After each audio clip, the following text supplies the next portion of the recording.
Vale, y otra cuestión importante. Esta iniciativa de compra pública de innovación está regulada por todo lo que contiene el documento regulador que está disponible a través de la plataforma de contratación del sector público.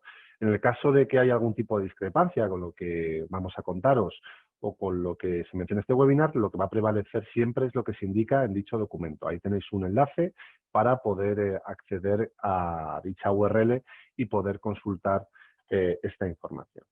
Las preguntas que se vayan a formular durante este webinar se pueden enviar a través de la funcionalidad que hay a través de Zoom de preguntas y respuestas, ¿de acuerdo? Por motivos de transparencia e igualdad de oportunidades, estas preguntas van a ser incluidas, en el caso de que sean pertinentes, junto con sus respuestas, en la sección que está habilitada para ello en el portal de contratación del sector público, de tal modo que cualquier empresa interesada en dicha información pueda verlas aunque no haya asistido a este webinar. Bueno, vamos a comenzar con unas características generales de lo que es la compra pública precomercial. Básicamente ya lo hemos comentado en otros webinars con el de presentación, pero muy rápidamente. ¿Qué objetivo tiene esta iniciativa? Pues básicamente contratar lo que son proyectos de I+D que den respuesta a los 30 retos que vamos a hablar a lo largo de estos webinars y que en este caso bueno, se van a centrar concretamente en soluciones de ciberseguridad para el 5G.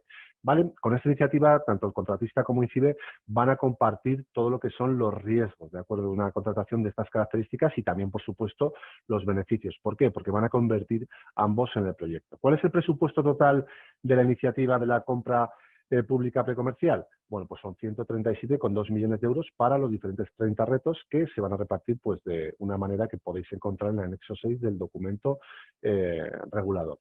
Los proyectos se van a ejecutar completamente antes del 30 de junio del 2026, ¿de acuerdo? Es decir, después de esa fecha no se va a poder emitir ningún tipo de factura ni se va a poder ejecutar absolutamente nada. Para garantizar la competencia, lo que son en los diferentes retos, tiene que haber por lo menos 2 proyectos, ¿de acuerdo? Y luego los resultados tienen que ser soluciones a los retos que no estén actualmente en el mercado, es decir, tienen que ser soluciones que no existan, por decirlo de algún modo. Se va a partir de TRLs inferiores a 6, ¿de acuerdo? Hasta alcanzar TRLs 7 y 8 y no se va a incluir lo que es la fase de comercialización y adquisición, es decir, el TRL 9 queda excluido. Y luego se debe aportar al menos un usuario final para cada reto, ¿de acuerdo? Perdón, para cada oferta que se presenta al reto, salvo que en la propia descripción del reto se indique específicamente que hay un número de usuarios o se necesita un número de usuarios mayor. Vale, en ese sentido, en esta diapositiva de contextualización, simplemente mencionar alguna cuestión, como por ejemplo, aclarar algo más acerca de los TRLs, que básicamente lo que miden son los grados de madurez de las tecnologías, y tal como mencioné antes, bueno, pues menor de un TRL 6 y hasta un TRL 7 u 8. Tiene que haber 2 contratistas por reto, ¿de acuerdo? Es importante esto. Si no hay 2 contratistas por reto, ese reto se declarará desierto. Luego, además, cada licitador puede concurrir a un máximo de 3 retos y solo puede presentar una oferta por reto. ¿De acuerdo? En el caso de que exista alguna cuestión de este tipo, tenéis que consultar el documento regulador para ver cómo se dirime esta cuestión. Una vez que se adjudican los contratos que tengan cabida dentro del presupuesto máximo previsto para cada reto, bueno, pues es posible utilizar el remanente para contratar en otros retos en los que haya ofertas válidas, pero que no haya habido suficiente presupuesto hasta alcanzar ese límite que tenemos de 137,2 millones. ¿Se podría modificar el proyecto una vez iniciado el contrato? Sí, evidentemente tendrá que cumplir una serie de características y será a petición de cualquiera de las partes, ¿vale? Siguiendo un procedimiento de gestión de cambios y luego además con una limitación de aumento de valor económico de un 20% sobre el precio adjudicado y siempre, por supuesto, que haya, como comentaba antes, presupuesto. Luego, una cuestión importante en el punto 10, que nos han preguntado en varias ocasiones, la titularidad de los derechos de propiedad intelectual e industrial, ¿vale? Aquellos derechos que nazcan bajo los contratos que se realicen van a pertenecer al contratista, ¿de acuerdo? A no ser que se aplique pues, la cláusula callback que tenéis en el documento regulador, en cuyo caso la titularidad pues, va a pasar a ser de la entidad contratante, en este caso de INCIBE, ¿vale? Luego sí que hay alguna excepción, que os invito a que leáis el documento porque hay algunas casuísticas donde el contratista pues, debe conceder una licencia gratuita a INCIBE. Y luego también en algún caso excepcional INCIBE podrá adquirir sin coste alguno los derechos de propiedad intelectual cuando el adjudicatario o adjudicatarios pues, no tengan éxito en su explotación por sí mismos pues, en un plazo de 5 años. Bien, aquí simplemente una diapositiva con el catálogo de retos, ¿de acuerdo? Que podéis consultar también en el anexo 1 del documento regulador y simplemente pues unos números relativos a, bueno, pues a los diferentes retos, 150 casos de uso entre los 30 retos y luego 375 funcionalidades que hemos especificado. Ya como indicaremos a continuación, todos estos casos de uso y funcionalidades no tienen que ser fijas, es decir, son algunas que se proponen en los diferentes retos. Es decir, si algún contratista tiene una idea que no está presente en los casos de uso y es innovadora, por supuesto, bienvenida sea. ¿Vale? Pasamos ahora a, pues bueno, pues a desarrollar pormenorizadamente un poco lo que es el reto 9, que son soluciones innovadoras en ciberseguridad para las redes 5G, y vamos a comenzar hablando por la motivación, ¿vale? No sé si alguno de vosotros recordáis que el pasado 3 de junio de este año el Gobierno pues, lanzó una consulta pública sobre el nuevo esquema nacional de seguridad en redes y servicios 5G. En este comunicado se destacaba que el impulso al despliegue de la tecnología 5G y la ciberseguridad junto con la conectividad pues, van a ser clave dentro de este proceso de transformación digital en España que se está llevando a cabo a través de otras iniciativas como el PIB Digital y demás, sobre todo pues, en las organizaciones, pymes y pequeñas empresas, ¿no? Luego, además, es uno de los 4 ejes fundamentales dentro del plan de recuperación de soluciones innovadoras para lo que son las tecnologías 5G. Luego, además, también el Real Decreto Ley del 7 de este año, del 29 de marzo, sobre los requisitos para garantizar la seguridad de las redes y servicios de comunicaciones electrónicas de quinta generación, también menciona que para crear y reforzar lo que es la industria 5G en España se ha de impulsar todo lo que tiene que ver con la investigación, el desarrollo y la innovación en torno a tecnología 5G y especialmente también en ciberseguridad. Y luego, por supuesto, algo que seguramente pues, todos conoceréis es que existe pues, una estrecha vinculación entre lo que es todo el ámbito, lo que se conoce como IoTización y el 5G, ¿no? Básicamente porque además dentro de lo que es todos los elementos que se desarrollan, incluso servicios de Internet de las Cosas, pues a veces no se hacen con todas las garantías o todos los elementos o todos los requisitos necesarios para que sean ciberseguros. Por lo tanto, dotar de soluciones innovadoras que permitan o faciliten asegurar al menos todo aquello que es relativo a la conectividad, pues sin duda es un reto para garantizar esta confluencia entre el IoT y el 5G.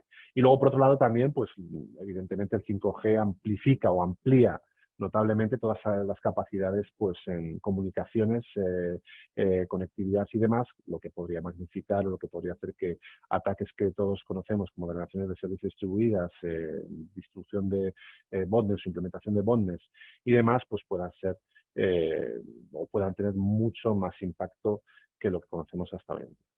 Vale, ¿cuál es el problema a resolver? Bueno, pues lógicamente, tal y como se indica en el Real Decreto que mencioné antes, identifica el riesgo de posibles ataques contra esta tecnología. Evidentemente, cada vez que surge una nueva tecnología, esta siempre va a ser susceptible de sufrir algún tipo de ataque.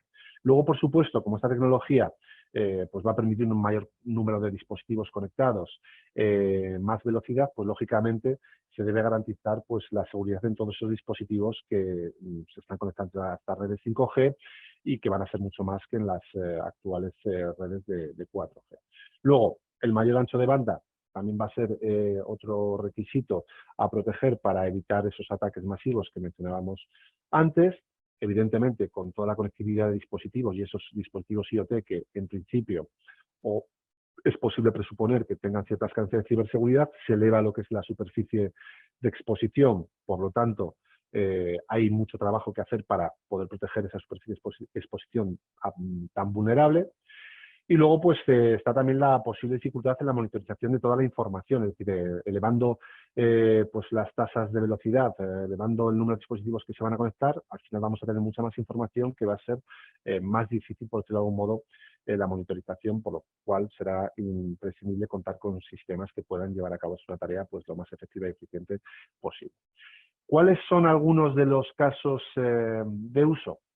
Bueno, comentar que estos casos de uso, como mencionaba al principio, se establecen como ejemplos, ¿vale? Con el objetivo de que los investigadores pues, puedan disponer de una especie de referencia, pero serán ellos los que tengan que identificar aquellos potenciales problemas de investigación, ¿vale? No son casos de uso exclusivos. Aquí tenemos 4, ¿de acuerdo? En el caso del 5G tenemos, pues, por un lado, soluciones innovadoras de ciberseguridad para redes 5G o servicios que estén basados en tecnología 5G, ¿vale? Como algún tipo de aplicación o aplicativo que utilice este tipo de tecnología. Luego, soluciones innovadoras de ciberseguridad que puedan ayudar a identificar vulnerabilidades tanto en redes como en servicios basados en el 5G, ¿vale? Que es posible que existan soluciones ya de este tipo, pero quizás sea necesario dar una vuelta de tuerca. Luego, soluciones innovadoras de ciberseguridad que ayuden a la detección de ciberamenazas en redes 5G y servicios basados en esta tecnología. Y luego, por último, pues soluciones de ciberseguridad destinadas a garantizar la protección de los usuarios corporativos de estas redes 5G. ¿De acuerdo? Luego comentar también que dentro de la ley se identifican 3 actores y que, bueno, nosotros no lo hemos hecho, pero se podría indicar un caso de uso por actor, pues, por ejemplo, para los operadores 5G, para los suministradores 5G o para los usuarios corporativos de 5G, que en este caso sí que están aquí incluidos. Vale, ¿cuáles son las funcionalidades? Bueno, pues la primera y más obvia, evidentemente, pues la solución ha de estar diseñada para todas las superficies amenazadas de 5G, que tienen que estar vinculadas a esta tecnología. ¿Pueden existir funcionalidades que se complementen con tecnologías existentes o que puedan coexistir? Bueno, sería valorable, pero básicamente debemos ceñirnos a esta tecnología. Luego, ¿qué otras funcionalidades tiene que tener? Bueno, pues por supuesto, ciberseguridad en el entorno y las comunicaciones de donde se despliegue, ¿de acuerdo? Es decir, la solución que se proponga ha de contar con los controles y tecnologías necesarias para que las dimensiones de ciberseguridad, es decir, la confidencialidad, integridad y disponibilidad, no se pongan en peligro. Luego, además, es altamente recomendable que se integren con tecnologías, vamos a decir, innovadoras, aunque ya a día de hoy quizás esta palabra queda un poco lejana, porque tanto sea el machine learning, la inteligencia artificial, deep learning y demás, pues están ya bastante integradas en muchas soluciones, pero bueno, lógicamente, por ejemplo, basándonos en el caso de la monitorización de tráfico, pues se podrían utilizar este tipo de cuestiones para complementar y tratar de diseñar soluciones pues mucho más eficientes. Y luego, por último, bueno, pues que sean soluciones escalables, ¿de acuerdo? Es decir, que se trate también de evidenciar un poco la estabilidad, por un lado, del proyecto, de manera que se permita garantizar lo que es un despliegue controlado del producto y luego, bueno, pues también que la simplificación un poco para desear que la solución sea lo más ágil de mantener, de manera que se pueda facilitar la evolución del mismo a lo largo del tiempo. Bien, pasamos ahora a la parte del alcance. Para cumplir un poco con los TRLs que se indican en el documento regulador, básicamente el entorno operativo que se espera es que sea lo más parecido a un entorno real, sino un entorno real. ¿De acuerdo? Para ello, pues bueno, se podrá o se deberá incluir algún elemento de infraestructura, recurso de una red pública 5G, ¿vale? Con cuestiones, pues, por ejemplo, relativas a las funciones de núcleo de red, la red de acceso, los sistemas de control de gestión, etc. Vale, el volumen y la tipología de los datos, pues lógicamente serán similares al entorno real. ¿Cuánta duración tiene que tener la prueba? Bueno, pues la prueba de concepto se espera que esté funcionando al menos durante 3 meses. ¿Y cuántos usuarios finales deberemos contar? Bueno, al menos en este reto, al menos se debe contar con un usuario final que puede ser un operador 5G, que puede ser un suministrador de servicios 5G o pueden ser directamente usuarios corporativos de 5G. Vale, ¿y hacia qué actuaciones se dirige este reto? Bueno, pues en soluciones para pymes, en soluciones para sectores estratégicos y para la creación de pequeños proyectos altamente innovadores. Bien, pasemos ahora a definir cuál es el presupuesto destinado a este reto. El total del presupuesto para este reto son 3.800.000 euros, donde se va a poder asignar una cuantía mínima de 300.000 euros por proyecto o una cuantía máxima de 1,5 millones por proyecto. Vale, en ese sentido, es importante que tengamos en cuenta la parte de coinversión, ¿de acuerdo? Que según el documento regulador hay un mínimo de ese 4%. Por lo tanto, cuando se presente un presupuesto de estas características, no pueden ser 300.000 euros, es decir, hay que añadir el 4% de coinversión. En el caso del presupuesto mínimo de 300.000 sería un presupuesto de 312.500 euros, donde esos 12.500 euros se corresponden con el 4% de coinversión. Y también recordar que el contratista pues, tiene que abonar en concepto de royalties un mínimo de un 1% del presupuesto total durante los 5 años siguientes, aportando cada año una quinta parte de ese 1% o del porcentaje que indique en su oferta. ¿Cuál es la solución esperada? Bueno, pues que sea una solución innovadora, ¿de acuerdo? Tal como se indica en la UNE 166.000, bueno, pues tiene que ser una solución que puede ser un servicio, un software, un hardware o un material que tenga ese mínimo de innovación que se requiere dentro de esta UE. Antes de finalizar, recordatorios importantes, ¿de acuerdo? Fecha de publicación de la licitación, el 1 de octubre de este mes, ¿de acuerdo? Que va a ser, como que dice, el pistoletazo de salida y que va a dar los 60 días de plazo para presentación de ofertas que se cumplirían el día 2 de diciembre antes de las 14 horas.